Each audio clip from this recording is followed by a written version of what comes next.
Bem-vindos à nossa análise de hoje. Vamos mergulhar num material bem interessante que faz uma conexão assim entre a longa história da Europa, certas interpretações proféticas e, bom, a União Europeia atual. Pode não parecer óbvio para todo mundo, mas o que acontece lá na Europa, né, tem reflexos globais e, segundo as fontes que a gente está usando, até implicações bíblicas. É verdade. O material que a gente tem aqui é bem rico, sabe? Ele vai desde a ascensão e queda dos grandes impérios europeus, buscando conexões com profecias, especialmente lá no livro de Daniel, e estica essa linha até a formação da UE moderna. E isso levanta umas perguntas bem diretas que a própria fonte coloca, né? Sim, perguntas como: qual seria o lugar da Europa nessas leituras proféticas? Aquela figura do anticristo que muita gente associa à Europa, isso tem base bíblica mesmo? A União Europeia, será que ela poderia, de alguma forma, até superar a ONU? E os impactos, né? Como a UE afetaria o Oriente Médio, os Estados Unidos. Exatamente. São questões que o material explora. Então a nossa ideia aqui é seguir essa trilha que a fonte abre. Vamos dar uma olhada nessa história, nessas interpretações que são apresentadas, para tentar entender melhor assim as raízes do que a gente vê hoje e talvez as projeções futuras que o material sugere. Vamos começar pelos fundamentos bíblicos que a fonte traz. Vamos lá. Um ponto de partida que o material acha interessante é notar que geralmente a Bíblia conta a história muito pela ótica de Israel, né? Mas tem uma exceção ali nos capítulos 2 a 7 de Daniel. Ah, sim. Essa parte foi escrita em aramaico, que era tipo a língua internacional dos gentios, dos não-judeus naquela época. Então a fonte sugere que isso indica um foco especial nessas nações e no papel delas na história. Interessante isso. E essa sessão já começa com uma história bem famosa, né? O sonho do rei Nabucodonosor da Babilônia. Exato, aquele sonho que deixou ele super perturbado, e ele fez um desafio, né? Não só interpretar, mas primeiro os sábios tinham que adivinhar qual tinha sido o sonho. Uma tarefa impossível, praticamente. Só Daniel conseguiu, né? Com a ajuda divina, segundo o relato. Isso. E o sonho era de uma estátua enorme, feita de vários metais diferentes. A interpretação que a fonte apresenta segue aquela linha clássica, uma cronologia de impérios gentílicos que dominaram a região. Certo. Como é que era mesmo? A cabeça era de ouro, Babilônia, o próprio Nabucodonosor. O peito e os braços de prata seriam o Império Medo-Persa, que veio depois. O ventre e as coxas de bronze, a Grécia, de Alexandre o Grande, que veio depois dele. E as pernas? As pernas de ferro e depois os pés, que era uma mistura de ferro e barro. Isso apontaria para Roma, mas em duas fases, sabe? Uma fase imperial forte, o ferro puro, e uma fase final que a fonte interpreta como uma forma revivida ou talvez fragmentada desse poder romano. E o final do sonho é bem marcante. Uma pedra. Sim, uma pedra cortada sem auxílio de mãos. Ela atinge a estátua bem nos pés, nessa parte frágil de ferro e barro, e destrói tudo. E aí essa pedra cresce, vira uma montanha enorme e enche a terra toda. E a interpretação da fonte para essa pedra é o reino de Deus, né? Que supera todos os reinos humanos. Exatamente. E todo esse período que começa lá com a Babilônia, onde o domínio do mundo está na mão dessas potências gentílicas e Israel está subjugado, a fonte chama isso de tempos dos gentios. É um conceito bem central para essa leitura profética que o material faz. Entendi. E essa linha de interpretação não para no sonho do rei. O próprio Daniel teve uma visão parecida, mas com outros símbolos lá em Daniel 7, certo? Certíssimo. Foi uma visão mais para o final da vida dele, mas que trata da mesma sequência de impérios, só que a simbologia é diferente. Em vez de metais, ele vê 4 bestas saindo do mar. Bestas? Que tipo de bestas? A primeira é um leão com asas, de novo Babilônia. A segunda um urso meio de lado, assim, que seria Pérsia. A terceira um leopardo muito rápido, com 4 asas e 4 cabeças, simbolizando a velocidade da conquista de Alexandre e a divisão do Império Grego depois. E a quarta besta? Ah, essa é descrita como terrível, pavorosa, muito forte com dentes de ferro. Identificada como Roma. E o interessante é que, na visão, essa besta desenvolve 10 chifres, uma imagem que a fonte conecta diretamente com os 10 dedos dos pés da estátua lá de Daniel 2. Olha só! E o material que a gente está vendo faz um contraste, né? Daniel 2, a visão humana vê grandeza, metais brilhantes. Daniel 7, a visão divina retrata como bestas vorazes. Exato. Essa dualidade de perspectivas que a fonte destaca. E essa linha profética continua, sabe? O material argumenta que o capítulo 11 de Daniel detalha, de um jeito que eles consideram surpreendentemente preciso, os eventos daqueles 400 anos entre o Antigo e o Novo Testamento. Os tais anos silenciosos. Isso.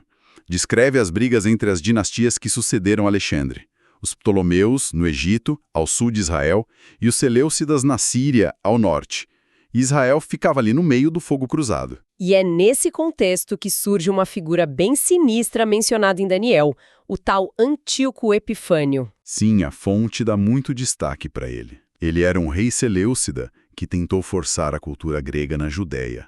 E foi longe demais. Profanou o templo em Jerusalém, proibiu a Torá, chegou a sacrificar um porco no altar, colocou uma estátua de Zeus lá dentro. Atos horríveis. E foram eles que levaram a revolta dos Macabeus, né? Exatamente. Uma luta por liberdade religiosa nacional, que resultou na purificação do templo, e é isso que se comemora até hoje no Hanukkah. E aí a interpretação da fonte vai mais fundo. Eles não veem Antíoco só como um tirano histórico. Não, eles o veem como um precursor, sabe? Um protótipo de uma figura futura, o último grande ditador mundial que muita gente chama de anticristo. E a descrição dessa figura final, segundo a fonte, continuaria no resto de Daniel 11. Depois Medo-Pérsia, Ciro, Xerxes, aí a Grécia com Alexandre. Conquista rápida, mas ele morre jovem, o império divide, com Ptolomeus e Seleucida sendo chave para a história de Israel. E aí vem Roma, que vai conquistando tudo, né? Consolida o domínio ali por volta de 68 a.C. E a fonte diz que Roma é diferente, que ela não foi substituída por um quinto império. Ela se fragmentou. Exato, esse é um ponto que eles enfatizam. Roma não caiu para um sucessor direto. Ela se dividiu, se desintegrou por dentro. O que, de certa forma, recuou aquela imagem das pernas de ferro e, principalmente, os pés de ferro e barro. Faz sentido.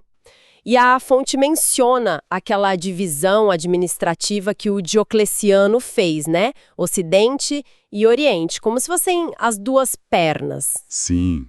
E depois a decisão do Constantino, lá em 312 d.C., de mudar a capital para Bizâncio. Renomeou para Constantinopla a Nova Roma. Isso acabou fortalecendo muito o lado oriental do Império. Ah, por isso o Império Bizantino durou tanto tempo. Exatamente. Enquanto o Império Romano do Ocidente foi caindo aos pedaços, com invasões bárbaras e tudo mais, a partir de 476 d.C., o do Oriente, o bizantino, segurou as pontas por mais 1000 anos, preservou muita coisa da cultura greco-romana, do cristianismo oriental, só caiu mesmo em 1453, para os turcos otomanos. 1000 anos! Impressionante! Enquanto isso, na Europa Ocidental, o que aconteceu depois que Roma caiu por lá? Virou um caos. Foi um período bem turbulento, sim. A era das grandes migrações. Vários povos germânicos, né? Ostrogodos na Itália, visigodos na Espanha, francos, onde hoje é a França, ânglos e saxões nas Ilhas Britânicas, e eles foram se estabelecendo nos territórios do Antigo Império. E eles se misturaram com quem já estava lá. Sim, com as populações romano-celtas. E acabaram absorvendo muita coisa da cultura romana. Direito, administração e, com o tempo, o cristianismo também. Mas mesmo assim não deve ter sido um período tranquilo. Muita disputa por poder, imagino. Com certeza. Foi uma época de muitas lutas. O papado em Roma tentando ganhar poder não só espiritual, mas político também. E, claro, o surgimento e a expansão rápida do Islã a partir do século VII, que foi outra força enorme moldando a região. E não parou por aí. A partir do século IX, vieram novas ondas de invasões. Mais invasões? De onde? A fonte descreve, basicamente, 3 frentes. Pelo sul, os ataques muçulmanos continuavam, dominaram a Península Ibérica, chegaram a avançar bastante na França, até serem parados naquela famosa Batalha de Tours, em 731. E as outras frentes? Pelo norte, vieram os vikings, os nórdicos, né? Dinamarqueses, suecos, noruegueses, navegadores e guerreiros que saquearam, mas também colonizaram lugares como a Islândia, a Normandia na França, partes da Grã-Bretanha e até influenciaram a formação da Rússia. Vikings. E pelo leste? Pelo leste vieram os Magiares, um povo nômade das estepes que a fonte até liga aos citas, talvez a Magog, lá da Bíblia. Eles invadiram bastante, mas acabaram se fixando na região da Panônia, onde hoje é a Hungria. Nossa, uma Europa bem movimentada e perigosa. Mas, de alguma forma, foi nesse caldeirão que as identidades europeias começaram a se formar. É o que parece. Apesar dessa fragmentação toda das invasões, as regiões foram desenvolvendo suas próprias características, línguas, culturas. Mas, ao mesmo tempo, a herança romana não sumiu. Estradas, leis, o latim na igreja, o cristianismo, tudo isso continuou lá. É uma tensão interessante, né? Entre a divisão e uma memória, talvez um desejo de unidade. E isso nos leva direto às tentativas de recriar essa unidade, né? Como está o Sacro Império Romano Germânico. Exatamente, que começou lá com Carlos Magno, o rei dos francos, sendo coroado imperador dos romanos pelo Papa Leão III no Natal de 800. A fonte acha interessante que o império dele mesmo se desfez logo depois que ele morreu. Mas a ideia, o conceito de um Sacro Império Romano, isso durou 1000 anos. 1000 anos de ideia. Mas na prática, como era? Na prática, era uma coisa bem complicada. Uma confederação de territórios, principalmente alemães, com imperadores que eram eleitos, mas viviam brigando com os príncipes locais e com o Papa pelo poder real. Personagens como Frederico II, Carlos V, tentaram mandar de verdade, mas era difícil. É daí que vem aquela frase famosa do Voltaire, que a fonte cita: nem sacro, nem romano, nem império. Essa mesmo. Resumia bem a situação, né? O nome era pomposo, mas a realidade política era outra. O império só acabou oficialmente em 1806, por causa do Napoleão. Mas a fonte argumenta que a ideia de um império alemão, essa ideia sobreviveu e influenciou o Segundo Reich do Bismarck, no século XIX, e até a loucura do Terceiro Reich do Hitler, no século XX. Enquanto essa ideia de império persistia, meio que nas sombras, a Europa via também a força dos Estados-nação crescendo, né? Sim, já no século XVI você tinha potências como Inglaterra, França, Espanha, Áustria e o Império Otomano, que controlava uma parte da Europa, como os grandes jogadores. As rivalidades entre eles, muitas vezes misturadas com religião, levaram a guerras terríveis. Como a Guerra dos 30 Anos? Exatamente, de 1618 a 1648. Começou por religião lá na Boêmia, mas virou uma briga geral pelo poder na Europa. O fim dela, a Paz de Westfália, é considerado um marco. Enfraqueceu o Sacro Império, fortaleceu a França, reconheceu a independência da Holanda, da Suíça, consolidou essa ideia de estados soberanos. E no meio dessa disputa toda entre os estados surge Napoleão Bonaparte, uma figura que tentou unificar tudo na marra, né? Uma figura impressionante, sem dúvida. Dominou a Europa no início do século XIX. Saiu de oficial de artilharia para imperador da França, se coroando ele mesmo. As guerras dele mudaram o mapa da Europa. Mas a fonte destaca que ele teve derrotas importantes no mar, como em Trafalgar, para a frota britânica do Nelson. Isso impediu que ele invadisse a Inglaterra. Mas em terra ele era quase imbatível por um tempo, né? Por um tempo, sim. Vitórias como Austerlitz pareciam mostrar isso. Só que aí ele cometeu aquele erro gigantesco, invadir a Rússia em 1812. O mesmo erro de tantos outros. Pois é, a tática russa de terra arrasada, o tamanho do país, o inverno. Aquilo destruiu o exército dele. A fonte até menciona Hegel, Santayana, sobre como a história ensina que ninguém aprende com a história. Napoleão repetiu erros fatais ali. Foi o começo do fim para ele. E aí veio a abdicação, aquele retorno rápido dos 100 dias, a derrota final em Waterloo, em 1815, e o exílio definitivo. Qual foi o legado dele, segundo a análise? É ambíguo. Por um lado, ele fez reformas importantes, o Código Napoleônico influenciou leis em muitos lugares. Por outro, a ambição dele causou guerras sem fim, ele colocou parentes para governar países conquistados, e isso gerou muito ressentimento, muito nacionalismo contra ele. Avançando para o século XX, esse nacionalismo todo, as rivalidades, explodiram nas duas guerras mundiais.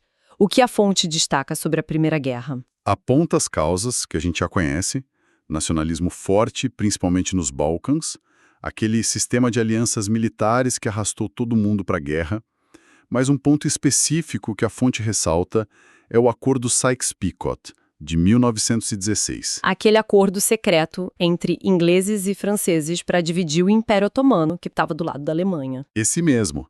A fonte argumenta que esse acordo, feito nas costas dos árabes, a quem eles tinham feito outras promessas tipo aquelas do Lawrence da Arábia, que isso plantou muitas sementes de conflito no Oriente Médio. Criou fronteiras artificiais, mandatos coloniais como o Iraque britânico, a questão da Palestina, raízes de instabilidade que a gente vê até hoje, segundo essa leitura. E o fim da Primeira Guerra redesenhou o mapa da Europa.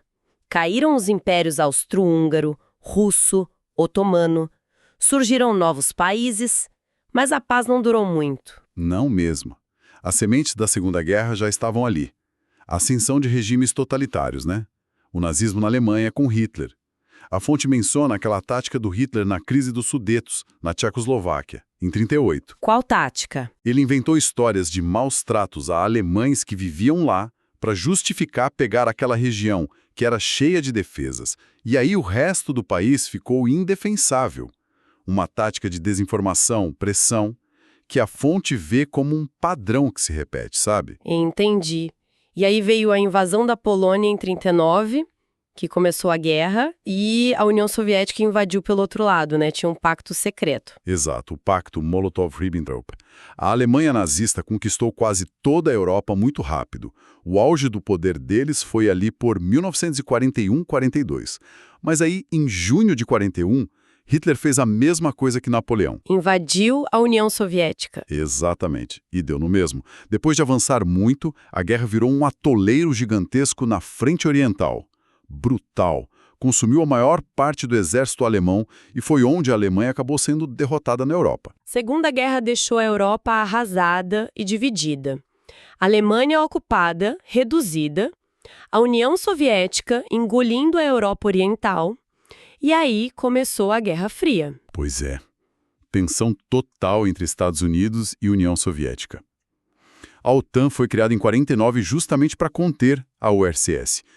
E no meio disso tudo, um evento que a fonte considera de significado bíblico enorme aconteceu em 14 de maio de 1948. A criação do Estado de Israel. Exatamente. Para a perspectiva do material que a gente está analisando, isso não foi só um evento político. Foi visto como Deus cumprindo sua palavra, um cumprimento de profecias antigas, um sinal na história moderna. E diante dessa destruição toda da guerra, da nova ameaça nuclear, como é que a Europa Ocidental tentou se reerguer e garantir que não acontecesse de novo? O medo de outra guerra era real, né? A fonte diz que as soluções só políticas ou militares não pareciam suficientes. Aí surgiu uma ideia diferente, mais prática, mas ao mesmo tempo muito visionária. Começar pela economia. Cooperar em setores-chave. Foi daí que nasceu a Comunidade Europeia do Carvão e do Aço, a CECA. Exatamente. O Tratado de Paris, 1951, juntou França, Alemanha Ocidental, Itália e os países do Benelux, Bélgica, Holanda, Luxemburgo. Os 6 originais. A ideia era colocar a produção de carvão e aço, que são essenciais para a guerra, sob um controle conjunto, supranacional, para tornar uma guerra entre França e Alemanha, como diziam, não só impensável, mas materialmente impossível. E deu certo. Surpreendentemente certo. Foi um sucesso. E esse sucesso inspirou os próximos passos. Que foram os Tratados de Roma. Isso, em 1957. Os mesmos 6 países criaram a Comunidade Econômica Europeia, a CEE, que ficou conhecida como o Mercado Comum. O objetivo era integrar as economias de forma mais ampla. E também criaram a Euratom, para energia atômica. A coisa começou a andar. E aí outros países começaram a querer entrar, né? O clube foi crescendo. Foi sim. Várias ondas de alargamento. Em 73 entraram o Reino Unido, Irlanda e Dinamarca. Viraram 9. Em 81 entrou a Grécia. Viraram 10. 10. Aí a fonte comenta que isso animou o pessoal que lia as profecias, né? Os 10 dedos, os 10 chifres. Exato. Gerou uma certa excitação, segundo a fonte. Mas aí em 86 entraram Espanha e Portugal, e viraram 12, o que, para a fonte, serve como um lembrete. A história real nem sempre se encaixa perfeitamente nas nossas caixinhas de interpretação, né? Tem que ter cautela com leituras muito literais ou fixas dos números. Faz todo sentido. E a integração não foi só aumentar o número de países, foi ficando mais profunda também. Sem dúvida. O Ato Único Europeu de 86 deu um gás enorme para criar um mercado único de verdade. E aí vieram aqueles eventos que mudaram tudo no fim dos anos 80 e início dos 90. Queda do Muro de Berlim. Isso, 89. Reunificação da Alemanha em 90 e o fim da União Soviética em 91. Aquilo abriu a porta para a Europa Oriental voltar para o cenário. E todo esse movimento levou a um passo decisivo, o Tratado de Maastricht. Exato. Assinado em 92, entrou em vigor em 93. Foi aí que a CEE virou oficialmente a União Europeia, a UE. Como estrutura mais complexa, os pilares, incluindo não só a economia, mas também política externa, segurança, justiça, e definiu o caminho para a moeda única. E a expansão continuou, se preparando para um grande salto. Continua. Em 95, entraram Áustria, Suécia e Finlândia. Chegaram a 15. E, para organizar a entrada dos países do antigo bloco comunista, criaram os Critérios de Copenhague, em 93. Eram exigências bem sérias. Democracia, direitos humanos, economia de mercado funcionando, aceitar as regras da UE. E a UE ajudou esses países a cumprirem as exigências? Ajudou muito. Investiu pesado, um dinheiro que a fonte compara em termos de impacto ao Plano Marshall depois da Segunda Guerra. Foi um esforço enorme. E o resultado foi aquela grande expansão de 2004. A maior de todas. Entraram 10 países de uma vez. Polônia, Hungria, República Tcheca, Eslováquia, Eslovênia, os 3 Bálticos, Estônia, Letônia, Lituânia, Chipre e Malta. Foi um momento muito simbólico de reunificação do continente e, claro, outro passo gigante foi a chegada do euro, né? As notas e moedas, em 2002. Que jornada, hein? De impérios antigos, profecias, para essa união super complexa que a gente tem hoje e que ainda está mudando. É uma trajetória impressionante, sem dúvida. A gente percorreu, seguindo o raciocínio da fonte, séculos e séculos de história europeia. Desde aqueles impérios lá de Daniel, a fragmentação depois de Roma, as invasões, as tentativas de unidade como o Sacro Império, as guerras terríveis dos séculos mais recentes, até chegar nessa construção gradual, muitas vezes pragmática, da União Europeia. Voltando àquelas perguntas do início que o material levantou, qual é o significado disso tudo? A fonte parece sugerir que essa Europa que se une, depois de tanto tempo dividida, é algo importante, estratégico no cenário mundial, e que isso, de alguma forma, ecoa algumas daquelas interpretações proféticas que a gente viu. E a reflexão final que a fonte propõe é bem direta, usando aquela pergunta clássica. Quo vadis Europa? Para onde você vai, Europa? Com todo esse passado de impérios, de divisões, de tentativas de unidade, e agora essa integração que não tem paralelo. Qual é o destino da UE? Será que ela está virando mesmo um império romano revivido, de um jeito moderno, como algumas dessas leituras sugerem? Ou será que o destino é algo totalmente diferente? Algo novo que a gente nem imagina ainda? É essa provocação final que a fonte deixa, com base em toda essa análise da história e das interpretações. O que essa jornada toda nos diz sobre os próximos capítulos da história europeia e o papel dela no mundo? Fica aí a pergunta para a gente pensar.